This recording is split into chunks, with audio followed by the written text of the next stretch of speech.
orange trains, and today I thought that I would do a video on the scrap scene that I have over here.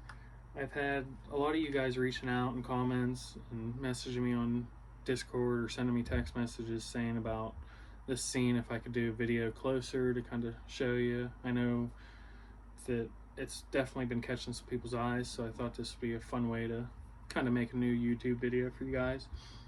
But I actually got this idea from Nick from PGH Train Fanatic. He did a live a couple years ago, and during his live he actually built a scene step by step, answered everybody's questions, and it was just like, to this day, it was probably one of my favorite lives, just to be able to like do a scene live and show you the step-by-step process. I thought was very cool. So I took a lot of his ideas and then I added my own little twist. But basically what I did was I took a piece of 1/4 inch plywood or lawn and I cut my shape out, and then I glued track to it, which I think the track was either Lionel tube track or it may have been the K-line super track, I think is what they call it, with the plastic ties. And I glued that to it. Then I went to a train show, local train show, and you know how them guys have the like boxes underneath their table that has like all kind of like broken parts, box cars and stuff will be broken in there. And I found a steam engine, Lionel steam engine. It would have been from like probably the 80s or 90s, like back when Lionel was kind of not the high standard it is now. But I got that and it was missing a lot of the stuff. I just basically wanted it for the shell.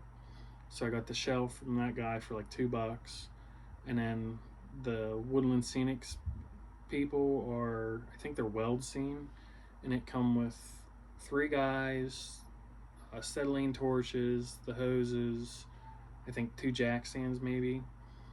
And then I needed something to make it look like the scrap scene, someone was torching it up. So I got on Amazon and I found these blue LED lights that already have their stuff in them to make them flash and all that. You just wire them in, and I think it was like $5 and you got 20 of them, and I can make a lot of scenes because I still have a lot of these and don't know what to do with them.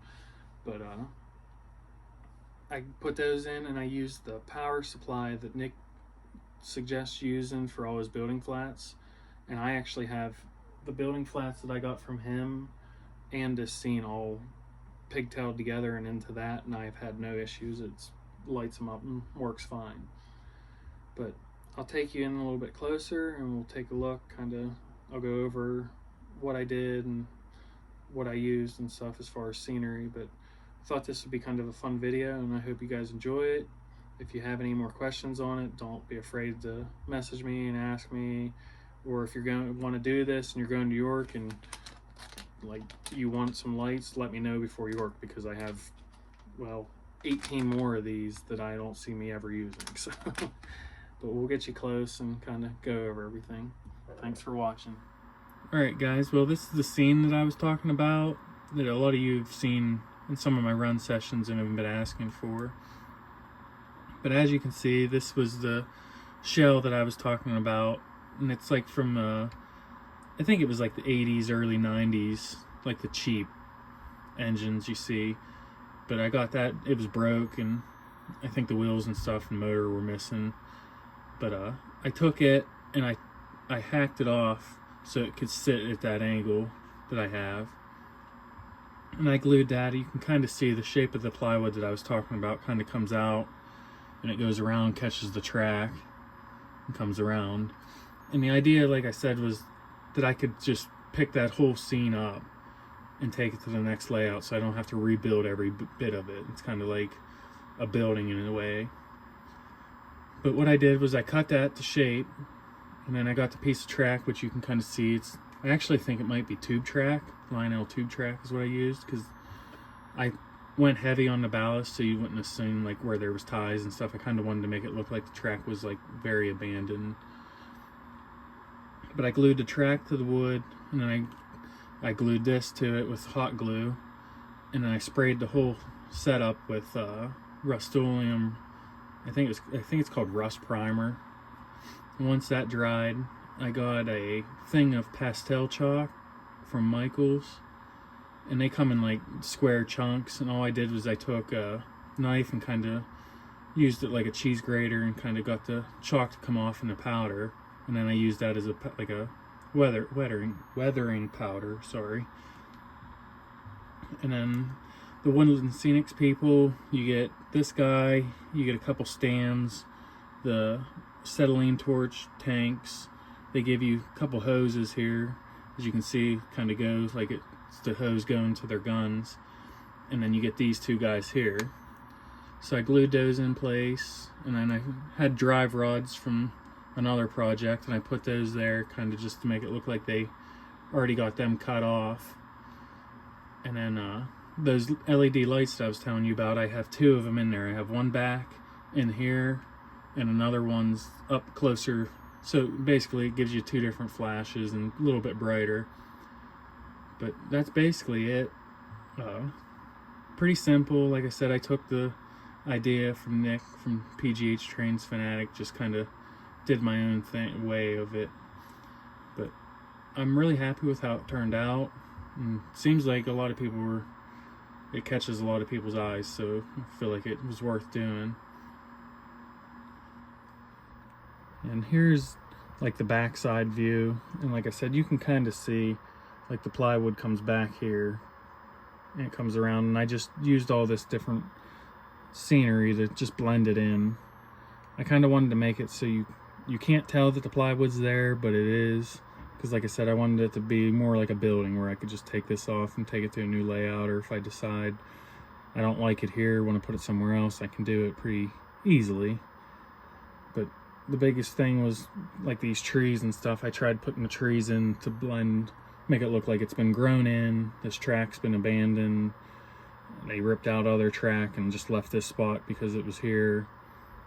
And I put it over here by the diesel facility to kind of make it look like, hey, let's get this out of here, let's make it look nicer. But I'll take you around front and kind of show you a little bit closer and tell you about the material and stuff that I used. Here's a view of it, kind of like looking down, more down on it, but you can kind of see the track going on out and underneath. But I wanted to make it look like the track has been abandoned and this engine's been sitting there forever. And I put it over here by the diesel facility, kind of making it look like, hey, let's get this out of here and get this cleaned up. But as far as scenic material, I used the Woodland Scenic ballast just that I have on my track and kind of followed it over. This stuff here is I think it's like coarse blend that you get at Hobby Lobby. It's like their own brand. I kind of wanted something a little bit thicker to make it look like it was kind of overgrown and this engine's been sitting for a long time. And then this stuff here is I think you call it reindeer moss or reindeer grass. It's like the stuff that you'd put in fake flower pots. You can get it at Michael's or Hobby Lobby. It's really cheap. It's like $5 or $10 for a big bag of it, and they make it in different colors, different shades of greens. But I kind of glued all that stuff in there and just kind of wanted it to make it look like it was been grown in and laying there for a while. But if you guys have any other questions about it, don't be afraid to reach out to me in the comments or even on Instagram or Discords and stuff. I'd be glad to answer anybody's questions. But like I said, I've had a lot of people ask me about it, so I thought I'd get a little bit closer view of it and kind of talk you through how I did it. And I don't know, it was a fun project and definitely seems like it's catching people's eyes, so that makes me happy. But I guess that's all for this one. I appreciate you taking the time to watch and all the comments of people saying about how nice this looked and stuff. It means a lot. So we'll catch you on the next one. Thanks again.